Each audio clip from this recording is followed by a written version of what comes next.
vadikani tadzoka zvakare neimwe nhapitapi pane rimwe svondo rakapera pamusoro penguva yedu. Hatina kugona kubvuraudza chirongwa chedu chatanga tiri kutarisa nyaya dziri kuitika mazuva ano, nyaya dzinorwadza mwoyo, dzapera vana kuurayiwa nokuurayana, nyaya yekuti kana vanhu vari murudo panotaurwa mashoko emuzerere ekuti ndakadyiwa. Asi pasvondo rino mufunge ngatimboyeukai vakafa nenzira iyoyo pamineti imwe chete.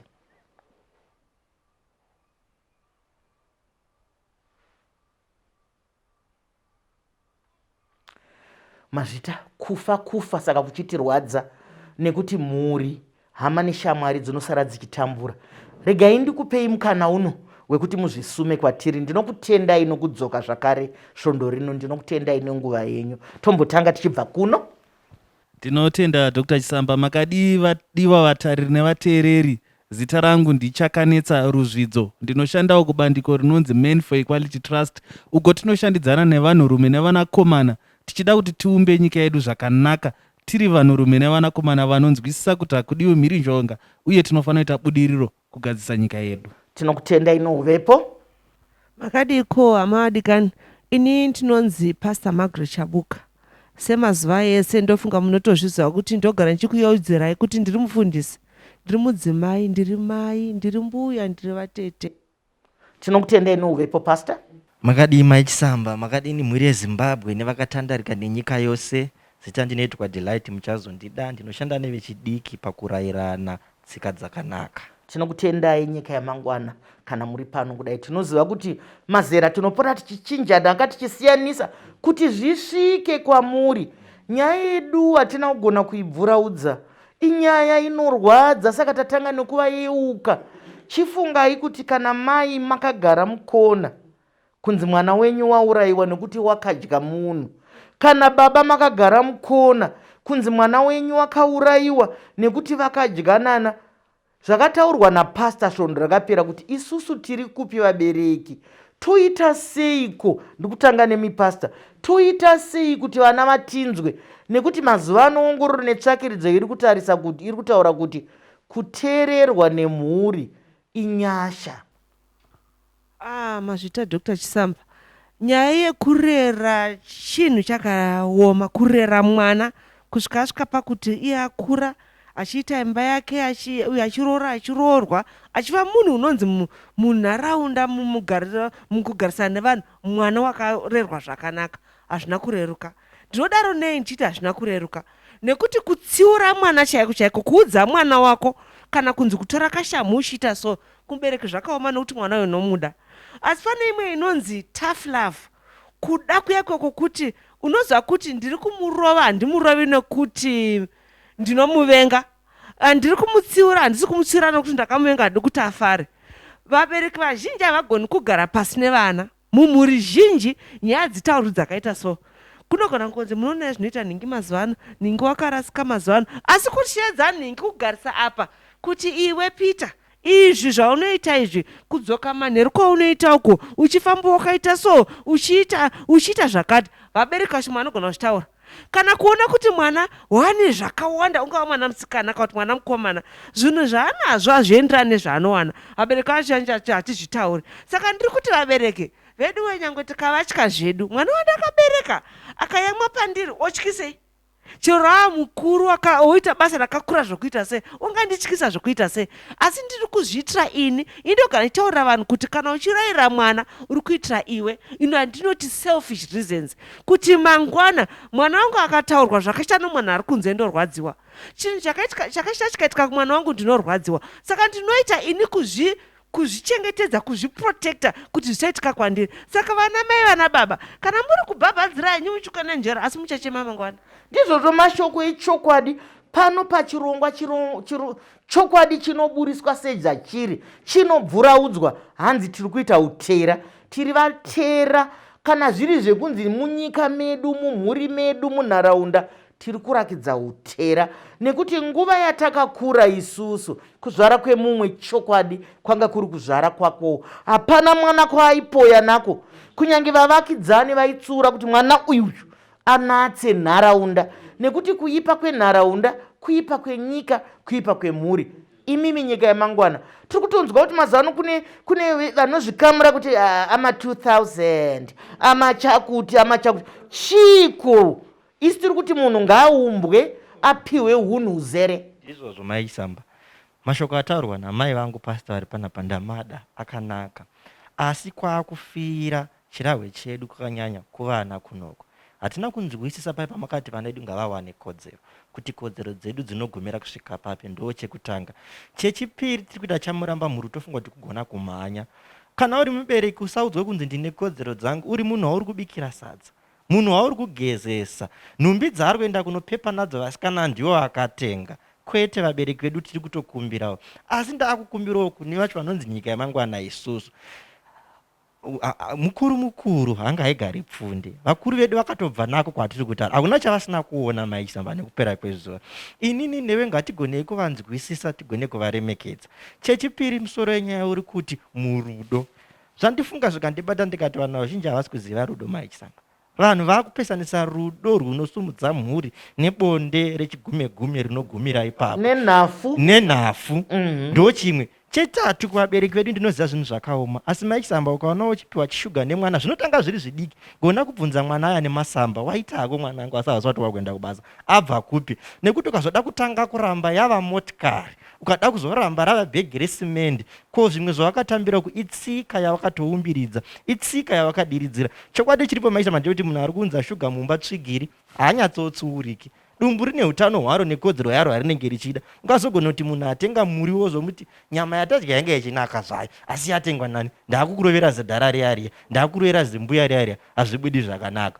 Tambotaura tikabudisa pfungwa yekuti chifunga kuti maita makore 3 atakadara svondo rapfuura riya, wazorambwa. Ko kumhuri kwauri kubva tati zvinowesta kana kuti zvinodya chiremerera chako. Mhuri yako inokutarisa ka kuti haasire John, haasire Delight, haasire Susan waita naye manage. Asi isusu pachirongwa chino tiri kuti musadyire uroyi nokunyara. Musadye uroyi nekunyara. Wataura mashoko akanaka chaizvo apa. Asi regai tiri muchikamu chino chichipera kudai so ndikutaurirei kuti kana tichitaura pamusoro pekodzero, zviri kurakidza kuti vanhu havanzwisise kodzero. Kodzero dzatinotaura dzatinodzidzisana ndedzekuti ikodzero yemwana kuti aende kuchikoro, asi ane kodzero yekuverenga. Anditika ikodzero yemwana yekuti arapiswe kana achirwara, ikodzero yemwana yekuti agare mumba. Ndidzo dzinonzi kodzero. Mukaona modhererwa nevana, mukaona mopindurwa nevana, izvo hazvisi kodzero. Zvitarisei kumba kwenyiko kwazvinei nekodzero. Ngatisangane muchikamu chinotevera.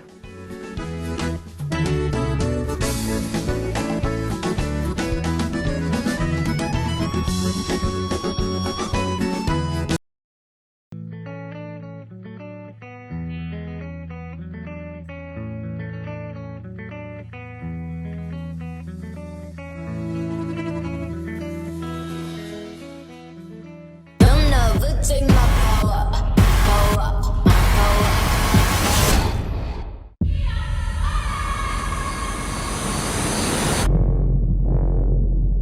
An evil is coming.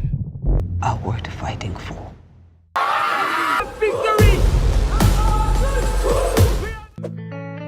Vanhu vari kurambana, vamwe vari kuti vakagarira vana, vamwe vari kuti vakagarira zvidziyo zvakashandwa. Varume vari kuramba kuzvigamuchira kuti tinofanira kubatsirana kunochera mvura. Asi kana taakunze kwenyika kuti tine tichibatsirana mabasa, kana usina ruzivo, usina kurodzerwa njere dzako pachivere, unofa yakalota.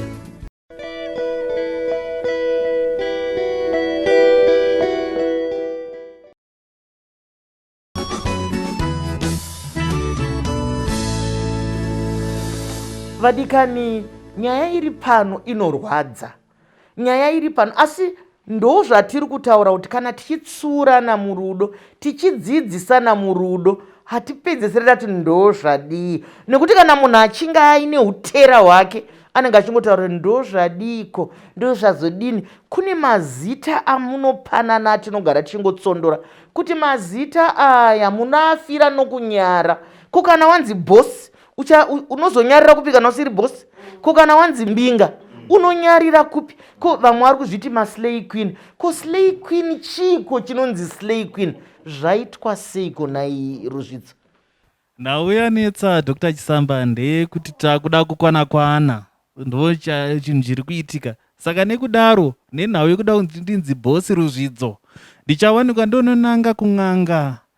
Tiri kuona muzera muzhinji mudiki uri kunanga kun'anga, kuita zvakare zvemanjuzu zviri kubata kwese, kuvasikana zvese nekuvakomana. Tikuzviona muzvivhitivhiti nemumapepa nawo. Saka nekudaro mukumhanya tichinotsvagana nezvatiri kutsvagana nazvo, ndo zvakuzoitika kuti nyaya dzekudyanana idzi kana dzoitika, ndinenge ndakuzowanikwa ndichitarisana nemuko wandapiwa. Muko wandapiwa pamwe uri kunditaura kuti ndinofanira kubata chibharo munhu wandiri kudanana naye kuitira kuti mari itekeshere. Saka nekudaro panenge pachizoitika nyaya dzekudyiwa dzeya, bonde rikazonzera kuitwa raita wirirano, ratotyora muko uya. Saka ndo zvinozokonzera kuti munhu obva tiregai ndipfudze ini neiye wacho aitika neizvozvo maringe nemuko waanenge apiwa. Toenda panhau yechipiri yekuti chimwe chinhu chiri kuitika ndichocho chekudaro kuti munhu azonzi slay queen ane muraramiro waanofanira kunge achiita. Saka muraramiro une mafuta anozorwa, une hembe dzinopfekwa, une chikafu chinodyiwa. Saka zvese izvozvo zvekuda kukwana ndo zvakuzoita kuti ivo vanasikana vange vachida kudya mari dzevanhu dzavakashanda kare. Nenhau yekuti ndikasapinda muslay queen uyo ndinonzi ndakasara. Hanzi haikona kusara semuswe. Ngatigonei kuti tirarame upenyu hwatinogutsikana nawo. Ini ndinogara ndichimbozvitaura, ndakambotaura mune imwe chirongwa ndikati mai vangu vakandidzidzisa kuti mwoyo wangu mwanangu ngaupfekedzwe bhachi. Saka ndo zvimwe chete zvandinoda kuti ndizivise nyika yeZimbabwe kuti pfekedzai mwoyo yenyu bhachi, tidzise vana kugutsikana neupenyu hwanorarama, varegere kudya mari dzevanhu dzavakashanda kare. Ndizvozvo mashoko akanaka, mashoko makukutu.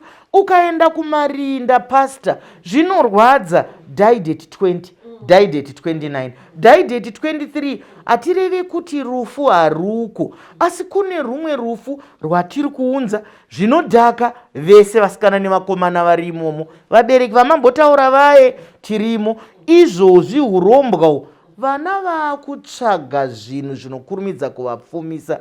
Kudzidziso iri kupiko? Ameno ndombobvunza, vachiri kuuya here kumachechi vana vamunengena? Vanouya here mazera? Vana vanouya kuchechi, asi chinhu chandinotarisa ndichiona vari kuvana chaiko, tisingatuki vese vana. Kune vana vachiri pagwara, vana vatoriko zveshuwa. Tinotenda Mwari. Zvechokwadi vanotoona kutoti vana ava vanoteerera, vana vanotya, tingati kwatinoti isu kutya Mwari.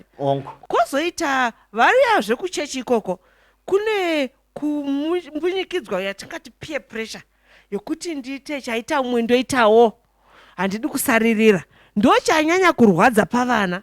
Muona zvandakapfeka izvi, vana vazhinji vanenge vachirida, zvichirema, zvichinetsa kudhura. Vonotsvaga baba vanofanirwa kutenga kuti vabhadhare. Handingasari zvakaita vamwe.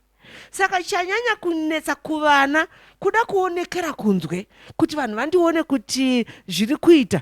Iwo unoziva kuti hazvisi kuita, iye yangu ukaonekwa nevari kunze unoziva kuti hazvisi kuita. Saka ndiyo yatingati kumanikidzika kunoita vana, kumanikidzika kunoita vabereki, wokuti vamwe vatenga dzimba vavaka dzakakura dzakaita so, asi isu hatina kuzvikwanisa. Mwana akangoita soogona kuzviunza izvozvo, havachamubvunzi. Chero aunza chete zvinoita kuti tivake, zvinoita kuti tidhiraivhe mota yakanaka, zvinoita kuti tipfeke zvakanaka, zvinoita kuti tinge tinodya zvakanaka. Makamboona mwana vanofamba vakabata tumwe tumagubhu twezvinwiwa iyo zviya zvavana izvozvo zvavanomwa zviya, kungoshamisira nacho chagoshamise chigubhu pamwe kuda chine mvura. But unoona munhu akabata vanonzi vana slay vava vakachibata, unogoshamisei nazvo. Saka pane kamwe kakushamisira so kavako katangozara nako munyika umu, kanoita kuti vanhu vasvike pakumanikidzwa kuti ndingazviwana sei ivo vasina. Ndizvozvo kakushamisira kaya. Hanzi kunyange ana mai nana baba vanotobvunza vana kuti iwe toda kuenda kumusha kaisu, wadi kutaura nemunhu wako, hatina peturisi, motikari haina dhiziri, taura nemunhu wako. Tiri kupesha vana, tiri kukoka rufu, kuonekwa nekurarama mumasaisai. Imboitaiwo zvimwe zviviri zvitatu zvamunotsvagwa nevanhu kuti zvadini, kuyanika upenyu hwese. Unokuti kana mayanika upenyu hwese zvikarega kufamba, munonyarira paiko. Tine tsumo yekuti kunyara kunokunda kufa. Todiko nekurarama pa social media yakauya zvakanaka, inotibatsira kukurumidza kuita zvinhu, asi hatina kuwana nguva yekugara pasi semhuri, senyika, kutaurirana kuti handipo panotaurwa kuti nhasi hatipo, tiri kudya muhotera yakati, nhasi ndatenga mota iyi, nhasi ndatenga. Takurarama takazvicheneka. Kana zvaponja hapasiripo here pari kuzoya kuti ndakadyiwa ndouraya. Ende pamataura kuti madandi mutanda ari kushandiswa, tikacherechedza hapana munhu ari kusunungukirwa nekuisa mupikicha vakaine shena kana zvinhu zvisina kumirira zvakanaka. Vanhu tinotomira kuti svondo rega rega ndinge ndakapfeka chipfeko chakanaka, ndinge ndiri panzvimbo inoshamisira, ndiendesa. Zvinofanira kukuudza kuti upenyu huri kuraramwa ipapo hausi hwedi, hausi hwechokwadi. Mai Chisamba, tinotoseka sevakomana, unoona munhu akatsvinda musikana, maakubvunzana unogara kupi, unonzwa zvichinzi aiwa ini ndinogara kuBhorodhewo, mazuva ano ndiri kumufakose kwambuya. Totoseka kuti kwete hakuna pakuBhorodhewo apa, hatisi kuti pane chakaipa kumufakose, asi munhu ari kubva maanoraramira nekuti zvaari kutiratidza musi nemusi hazvienderane nezvaari tase nezvaari kuita. Pakarwa nyaya yekuromba panapa, nyaya yemanjuzu, nyaya yekuba vanhu vakapakata, inyaya yekuti ndiwanewo upenyu hwakanaka, ndiwane kubudira. Indogara ndichichema Mai Chisamba kuti mari inoshandwa haina rusha. Tida kutaurana chokwadi, tine varume vari kushanda nemadzimai ari kushanda munomu, asi havaona vachiti mari yedikita inokandwa mazana zviuru kunzi idyai mudyira munoda. Dzimweni dzenguva ndakazomboti kunyange mari inokandwa uri kutorombeswa wakavarayirwa, nekuti tinenge takupa masoko akanaka tiri panapa. Tapedza awa rese wazoenda kunzi vanhu unga mari yaMai Chisamba, bvidyero dzobva dzaenda. Ndizvozvo chaizvo uri kutaura mashoko akanaka, asi regai nditi vanhu musanyanyobatikana nekuti munogara kupi. Vanotaura kachirungu vanoti life is what you make it. Iwewe ndiwo unogadzira upenyu hwako, kunyange uri kupi, kunyange uri kupi. Hatikundwe nemaruva ruva riri mugomo rinongounza kubwinya, riri pamusha rinongounza kubwinya. Kwamugere ikoko kwenenzverai. Ngatisangane muchikamu chinotevera.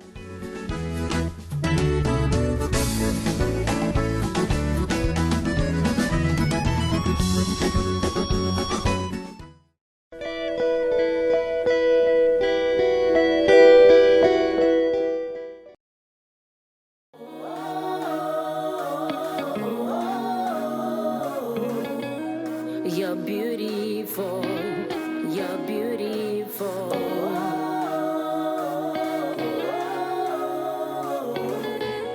You're confident, you're confident.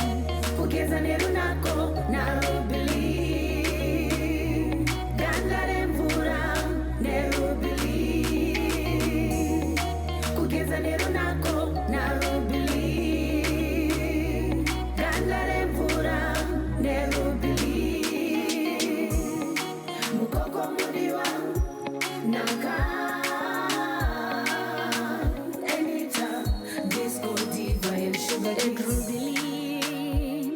Every woman is beautiful. With Rubli, every woman is beautiful. Find yourself, believe in your power.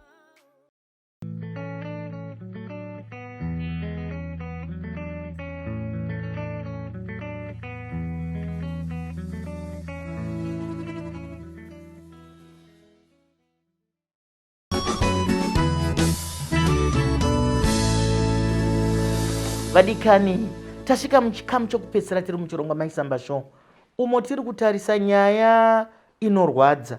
Mufunge tiri kutaura takaomarara, takasimbarara, nekuti iri kukonzera rufu. Kuti murudo nzi ndakadyiwa, vakadyiwa, vakandidya, vanhu vourayana. Nyaya yedu haisi yevarume chete, ine vakadzi zvakare mukati. Ndiri kuuya kwamuri pastor, mashoko atinoda kusiya kumusha ndeyekuti kudei? Mashoko atinoda kuti tirambe tichingofunga, noti nyaya haipere patinovhara chirongwa. Inyaya yatatoita kamoto kamberevere kokuti karamba kachipisa. Ndekekuti vamwe vanorova kana kuuraya kuti ndakamitira zvakati, asi iwo pawanga uchimitira zvakati pane zvaiitikawo kwauri. Chatinoti kanofumba kanobva kuchibva kamwe. Nokuti pane vanhu vanga vachitaura vari kumativi kwangu, kwanga vachitaura nyaya dzokuti panoitika bonde. Mazuva iwayo anenge achitengerana dzimotikari, hakuna munhu waitengera munhu motikari makore 4 kana 3 vanhu vachidanana pasachaitika. Pane zvakanga zvichiitika. Pane zvandakadzidza ini kwandakadzidza kwainzi behavior breeds behavior. Pane behavior yakanga uchiita, muitiro wakanga uchiita waita kuti iwe mutengere mota iye akupa zvawaipa. Saka zvokuurayana hazvingatirege, nokuti pane chakaitika, pane kuchinjana, kudzorerana kwakaitika Ngana wegudo uyu. Kutangana kwegudo kwozoitawo kuti vamwe vanotaura kuti hanzi inini ndinotsamwa nokuti navhandi zvakati wakauraya mumwe munhu nokuti wakanga akochekera mumwe vachimhoresana, iye akati handizviiti kumba. Iwe uri kumba unotaridza rudo rwekumukadzi wako kana kumurume wako, uchemera kuti hanzi kwai ndakaona vachiti dhiya kune vavavo. Dhiya ichashamisa here? Haishamisi. Haichashamisi. Tambozvitaura kuti yaishamisa makore edu ekumashure. Iko zvino munhu wese tinenge kachiti vadikani ndozvora kuti dhiya tikujekeserei. Saka ukatsamwira munhu watanzwa wati dhiya, kana chiti vadikani vatereri, tikutaura kuti dhiye vatereri. Saka dhiya ngaisaurayisa munhu, nokuti iwe kana uda kunzi dhiya itavo dhiya. Usatarisira kuti munhu akuti dhiya usingati dhiya. Saka tati kandiro kanoenda kunobva kamwe. Ita zvaunoda, ita muwako zvauda kuti akuitirewo. Ndizvozvo mashoko akabatana chaizvo kuti ipapo pazvaimbenge zvakanaka makanga makawaridzei pahwaro hwenyu. Ndiri kuuya kwauri Zvidzo. Tinotenda Dr. Chisamba, tichipeta nhau iyi kungori kurudziro yekuti kana tichita zvinhu murudo, rudo haruna fomula, haruna chiga chatinoti ichi ndo chatinoyera nacho, asi rudo runowanikwa mune zvatinoita zvakasiyana-siyana. Rudo chairwo ngaruonekwe nezviito zvakanaka zvinoita kuti tinge tichipawo vamwe shungu dzekuti vapindewo murudo. Vazhinji mazuva ano vakutotaura hanzi mujolo, hanzi mujolo uyanyisa. Iwo mujolo wacho ndochiko, hanzi ndouichiko. Inhau dzerudo idzodzo Mai Chisamba dziri kuitika dzerudo, rudo irworo rwekuti vanhu vari kupinda nemwoyo. Vapinda nemwoyo, mwoyo wobvarurwa wosara wabvaruka. Saka ndo zvakuzotaurwa nzi nyaya dzemujolo idzodzo. Saka inotozoda chirongwa chayo nyaya yemujolo iyoyo. Ndichingoda kungowedzeredza ipapo ndichingoti idzo nyaya dzerudo idzodzidzi kana dzichitwa nehwaro hwakanaka zvisina kutarisa kuti ini ndapinza zvingani, mukaona chinhu chekuti wakuverenga kuti ini ndakazoita chakadai ndikazoita chakadai, uchizadza chanza chese uchiverenga kuti ndakaita chakati, harusi rudo. Rudo haruverenge chinhu. Rudo runongoitwa rwakafanana nemvura inobva mutsime, inenge ichingoyerera richingoenda. Haruwanikwe ruchitarisa kuti ndakazodii ndikadii, asi runowanikwa ruchingoendeka mberi rwakadaro. Nekudaro ndingokurudzira nyika yedu yese kuti ngatidananei zvemazviro kwazvo, tiregere kuverengerana zvatikaita, nekuti patinoverengerana ipapo ndopakuzoya pfungwa dzekupondana. Tiri kuti pasi nemhirizhonga yakaipa kamoto kamberevere kanowanikwa kachipisa matanda mberi. Mashoko makukutu ekurudziro ari kutaurwa iwayo. Ndiri kuuya kwauri ningi Delight. Nyaya yekunzi ndakadyiwa. Ukaona uchiverenga sezvari kutaurwa naRuzvidzoka, pamwe hauna wanga uchikwereta, nokuti kana uinazvo simba mukaka, kana uri kuita zvokuseenzera simba mukaka unobuda umo. Zvino kana zvanga zviri zvokuposa zvinokurwadza nekuti zvine nguva, kana zviri zvekuromba zvine nguva. Unenge wanzi uchararama makore 5, asi makore 5 aya ndo hauchabudirira zvakanyanya. Pamusoro pekuti unenge uchimhanya usingateereri zvataurwa, unodarika muko ozoita minana isina basa. Izvozvo mazvita Mai Chisamba, ndine pfungwa yandoda kungoti nditi tsekete zvishowo. Rudo haruverenga asi runorangarira Mai Chisamba, kuti uzoti munhu anondida ane zvaanoita zvakasiyana neane ruvengo. Saka isusu tiri kuti tambotaura pekutanga, zivai chinangwa chii chinonzi rudo, ndo chechipiri. Chetatu, zvamuri kuitirana musaverenge asi rangarira. Ndo patinoti ari kundirova, warangarira murudo kuti ndarohwa, ini ndaimupatsvodi zvoenderera kumberi. Asi chiripo Mai Chisamba ndechekuti pataurwa mashoko akanaka panapa, kusada kudya sadza rakachena ndiyo hakoda kudya madhaka. Isu tagara tataurirana kunemi vari kuteerera, vechidiki nevakuru, munhu wese ari munyika yedu yeZimbabwe inei. Kudyiwa kuriko asi kwakaipisisa. Usafi wakaitira musikana zvinhu zvausingagone kuzviitira. Regai ndigange kutaura nenzira. Ukaona uchitenga mota usina kuzvitengera, bhani chairo rimwe chete rekudya kana tsombore usingagone kuzvitengera kaviri, ausati wasvika chinhanho ichocho. Ndicho chekutanga, gonesana kuonesana, ndiri kuita nezvei, ndiri kufamba sei. Chepiri Mai Chisamba, murudo rwenyu ndinokumbira muchingowanana sanhasi endai munoongororwa ropa. Kazhinji vamwe vanhu Mai Chisamba ari kubipitirwa nekuti anozonzi chindiro asonzondiro rakandiuraya kare. Rega ndichitongokupfudza, wakandipa zvirwere zvisingarapiki, zvirwere zvekuenderera mberi.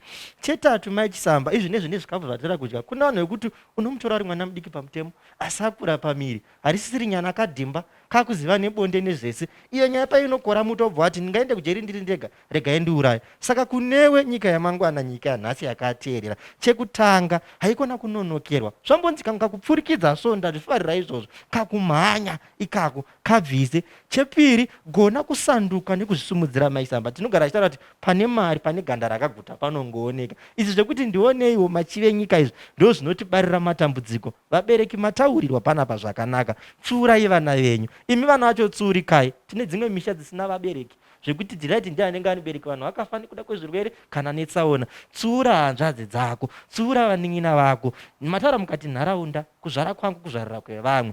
Gona kutsuurika, gara pasi uzive kuti upenyu hauchinji maisamba. Chibage chikadyarwa nhasi chinokura nekuenda mudenga. Tingaise fertilizer kana manyowa asi hachipindi chichidzika pasi. Tiri kuti tsika takuita nhasi kwakumera tichidzika pasi uchizvisa muvhu. Ndizvozvo tiri kusangana nemashura akawanda ari kutaurwa nenyika yamangwana. Chinongotangira pamusoro chete vana vedu vadiwa, vatariri nevateereri nevanhu vakuru. Chinongotangirwa pamusoro chete iguva ndo rinotangwa nekucherwa pamusoro. Zvino harina upenyu. Mukaona zvoitwa izvozvo, kuparara kweupenyu. Zvinhu zvese zvinotangira kure kure. Kana mari iyo iyi yatinoda zvakadai, yamuri kuda zvakadai, haiwanikwe nezuva rimwe chete. Inoshandirwa, ichichengetwa. Kukuzourayana ndokuita sei? Tsvagai vamunokurukura navo. Kune vayananisi vanogona kukurukurwa navo. Vatungamiri variko, chembere dziriko, mafundisi edu ariko. Kune vakawanda mukati memhuri dzedu imomo. Musafe, handiyo mhinduro pakutsamwa. Kuzviuraya kana kukuvadzana handiyo mhinduro. Vanga vachitandadzana nesu, maonei, madzidzei, makasununga kutiridzira kana kutinyorera pamusoro penguva yedu. Chiringazuva chiya chabva chatsvuka chikakwata, asi regai nitore mukana uno wokutenda nyanzvi dzedu dzatyaira chirongwa zvakanaka. Tinotenda Delight, tinotenda mufundisi, tinotenda Ruzvidzo. Zvakadiko kusangana zvakare svondo rinouya pane imwe nhapitapi panguva imwe chete iyo. Ndinonyo Dr. Chisamba.